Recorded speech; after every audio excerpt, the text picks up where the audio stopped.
Quero começar fazendo uma saudação especial a essa guerreira, batalhadora, a deputada Mara Gabrilli, que com outros deputados federais, aí eu faço questão de citar o deputado Otávio Leite, a deputada Rosinha da Defal, o deputado Eduardo Barbosa, o deputado Celso Russomano participou, fizeram um trabalho de diálogo com a sociedade.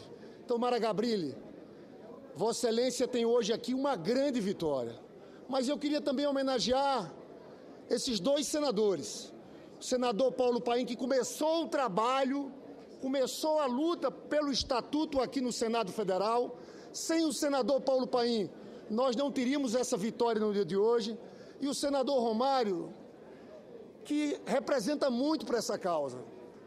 Senador, eu devo dizer sobre o senador Romário, ele está conquistando vitórias importantes aqui, mas eu também tenho uma filha como ele que tem síndrome de Down, mas o senador Romário virou uma referência para as pessoas com síndrome de Down. Eu me lembro da última passeata, todo dia 21 de março, é o Dia Internacional da Síndrome de Down. No Rio de Janeiro tem sempre uma passeata, e eu me lembro, numa passeata que fui, os jovens que ele conhece, estava lá o Breno Viola e outros, com síndrome de Down, que diziam o seguinte: agora nós somos fortes, nós temos o Romário do nosso lado, então parabéns, Romário, por mais essa vitória na tua trajetória. Eu quero aqui falar didaticamente sobre o projeto. Esse estatuto vai impactar 24% da população brasileira, cerca de 47 milhões de pessoas que possuem algum tipo de deficiência. Trata-se da regulamentação da Convenção sobre os Direitos da Pessoa com Deficiência das Nações Unidas, adotado pela ONU em 2006 e ratificado pelo Congresso Brasileiro em 2008, após um amplo processo de construção colaborativa entre governo e sociedade civil. Ao todo, a matéria tramitou, senador Collor, por 12 anos no Congresso Brasileiro. O Estatuto da Pessoa com Deficiência visa assegurar e promover, em condições de igualdade, o exercício dos direitos e liberdades fundamentais pela pessoa com deficiência, visando a sua inclusão social cidadã. Quando presidi a Subcomissão Permanente de Assuntos Sociais das Pessoas com Deficiência no Senado, acompanhei com entusiasmo o protagonismo da sociedade civil diante do tema. O que chama a atenção aqui, por isso que felicitei a deputada Mara Gabrilli também, é o processo de construção colaborativo, por meio de um grupo de trabalho, compostos por representantes do Poder Executivo, Legislativo e da sociedade civil, cujo objetivo foi promover a adequação da legislação propostas às diretrizes da Convenção sobre os Direitos das Pessoas com Deficiência na ONU. Um primeiro ponto que é muito importante, a conceituação da deficiência. Essa será, sem dúvida alguma, uma das principais conquistas da legislação. O que era antes erroneamente compreendido como uma questão médica relacionada a uma patologia individual, passa a ser reconhecida como uma questão social. Nesse contexto, a deficiência resulta da interação entre pessoas com deficiência e as barreiras sociais, ambientais, atitudinais que impedem sua plena e efetiva participação na sociedade em igualdade de oportunidades com as demais pessoas.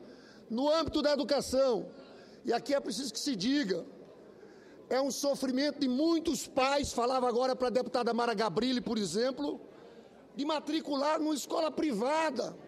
Essas questões são resolvidas aqui, mas tem outros avanços, como, por exemplo, a garantia de cota mínima para candidatos com deficiências em instituições públicas e privadas de educação profissional técnica e de educação superior, assim como o apoio assistivo aos estudantes. Além disso, o projeto veda escolas privadas de cobrarem mais para alunos com deficiência. Esse era outro problema.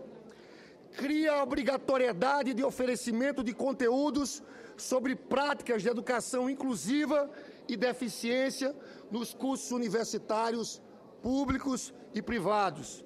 E o mais importante, o projeto estimula a busca permanente por uma educação inclusiva, que vise o ensino para as pessoas com deficiência em escolas regulares. Em relação à saúde, a legislação institucionaliza o reconhecimento da habilitação e a reabilitação como direito da pessoa com deficiência, sempre visando a sua autonomia e participação social em igualdade de condições com os demais cidadãos, incluindo a vedação, e esse é um ponto importante, a planos de saúde privados de discriminarem pessoas em razão de suas deficiências. Também vale a pena destacar ações articuladas pelo SUS e pelo Sistema Único de Assistência Social, principalmente no que se refere à produção de informações, orientações e ampla divulgação das diversas políticas públicas existentes. Para encerrar, senhor presidente, nas áreas de comunicação, cultura e lazer, também identificamos avanços importantíssimos, como, por exemplo, a garantia de acessibilidade nos serviços de telefonia, incluindo o recebimento mediante solicitação de boletos, contas, extratos e cobranças em formato acessível. No campo do lazer e da cultura, destaca-se a reserva de assentos em teatros, estádios, cinemas, auditórios, sempre assegurando a acomodação próxima de seus acompanhantes. Ofertas de quartos acessíveis nos hotéis e demais acomodações congêneres. A obrigatoriedade do uso de instrumentos de acessibilidade em pronunciamentos oficiais, debates televisionados, incluindo a propaganda eleitoral gratuita. Quanto ao reconhecimento de direitos trabalhistas, destaca-se a ampliação das cotas, que agora obrigam empresas que tenham entre 50 e 99 funcionários ao contratar ao menos uma pessoa com deficiência.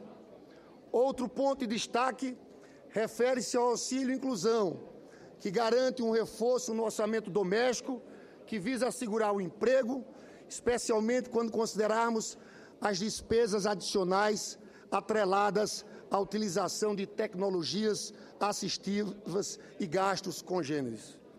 No campo da moradia, a legislação inova ao reconhecer o conceito de vida independente como opção de residência à pessoa com deficiência. Essa é a maior angústia dos pais, é saber que um dia os pais morrem e como vão ficar seus filhos que têm deficiência. Então, essa discussão sobre a questão da moradia, do conceito de vida independente, é um ponto muito importante. E foi incluído um percentual de 3% das unidades habitacionais em programas públicos ou subsidiados com recursos públicos. A legislação também garante a acessibilidade aos serviços de transportes públicos e privados, em meios terrestres, aéreos, fluviais e marítimos, abrangendo seus respectivos terminais, paradas e estações, assim como suas respectivas prestações de serviço. Eu não vou até o fim, senador Paulo Paim, deputada Mara Gabrilli, senador Romário. Mas, para encerrar o meu pronunciamento, que a minha assessoria preparou e acabou sendo, senador, mais um pronunciamento longo, mas é importante para explicar para a sociedade esses avanços que foram construídos tanto pela Câmara quanto pelo Senado. Eu encerraria dizendo que, no âmbito das garantias e direitos civis, a legislação garante o direito de votar e ser votado, a vida familiar com os filhos, além de avançar em temas relacionados ao sistema penal, incluindo atos de preconceito, discriminação e demais abusos contra a pessoa com deficiência, garantindo sempre acesso à justiça. Destaca-se também a tomada de decisão apoiada, instrumento apoiado pela Convenção da ONU, que permite a nomeação de apoiadores que auxiliem na tomada de decisão sobre atos da vida civil. Também no âmbito dos direitos civis, passam a ser reconhecidos os direitos sexuais e reprodutivos de forma congênere aos demais cidadãos, assim como a legalização do casamento e união estável. Senhor presidente, eu encerro o meu pronunciamento porque eu não quero cansar os senhores. Volto a parabenizar o senador Romário e o senador Paulo Paim aqui nessa casa. E volto novamente a me dirigir a essa grande deputada, a deputada Amara Gabrilli, porque ela fez esse trabalho que foi o trabalho mais difícil de ser feito, de juntar as várias áreas, de conversar com o governo, de ter amplitude, de dialogar com todos os setores envolvidos. É com muito orgulho, como senador da República, que eu vou votar favorável à aprovação desse Estatuto da Pessoa com Deficiência. Muito obrigado, senhor presidente.